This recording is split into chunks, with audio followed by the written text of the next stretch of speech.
Hello everyone, let's walk through adding animations to an iTwin.js app. Here's an awesome flipbook showing an alien abduction created by my manager's son that he's letting me borrow for this video. We can break down the components of this flipbook to focus on the tools that we need for animation. Let's start by drawing the first page in our flipbook.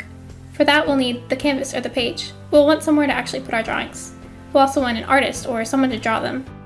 And finally, we need the act of drawing or painting itself. Sweet, so now we have all of our pieces. Let's put them together and make some art. Instead of animating an alien abduction, I'm just going to animate a car moving down a straight line or a road. For my first page, I want to draw the image of a car. We can make this happen by figuring out how to pull each item in our checklist into an iTwin.js app. First, we need a canvas to work from, somewhere to put the image of our car. For that, we can use the viewport.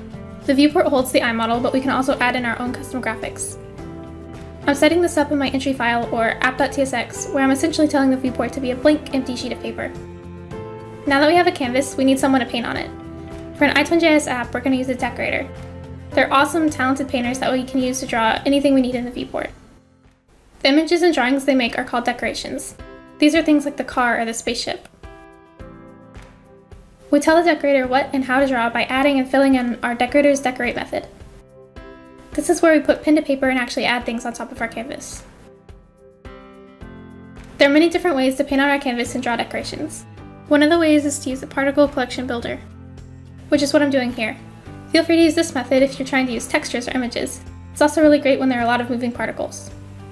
To finish drawing, I add the graphics made by the particle collection builder to the decoration context of the viewport. This is where the magic happens and where the car is actually drawn on top of the canvas. Cool, so now I can check some things off my checklist. I've got a canvas, I've got a painter, and I've done some drawing. Alright, so we have one page finished, but what's next? A flipbook has two things that really set it apart from a still drawing. First, it has a sequence of drawings that change, or different frames. It also has a flipping action, or a way to move through each image in our sequence at a consistent rate. The spaceship in our example lifts its tractor beam back into the ship after picking a person up off the ground. To make this animation sequence, the bottom edge of the beam was adjusted and moved higher on each frame to give the appearance that the tractor beam was rising. For our car's animation sequence, we're going to use multiple versions of the same graphic. Each time we'll update its position to be further down the street, which will help it look like it's moving in a straight line.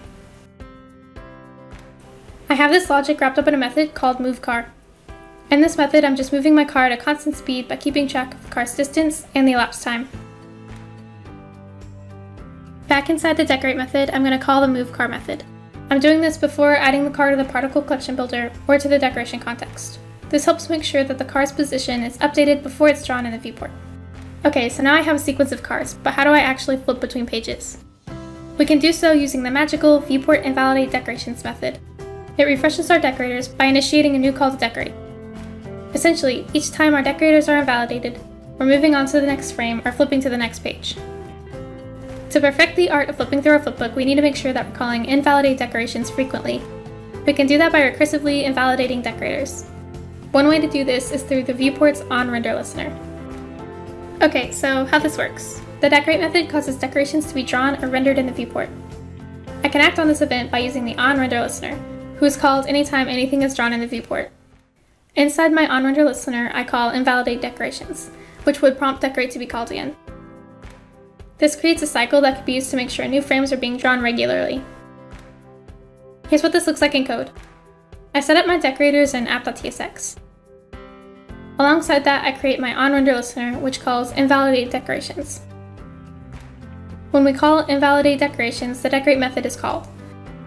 Inside the decorate method, we're rendering our decorations, causing onRender to be called again. Together, these create a cycle that will give life to an animation inside an iTwin.js application.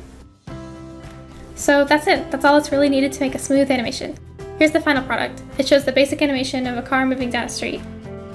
I hope this was helpful. For more details about the code that I use, it can be found here. Happy animating, everyone!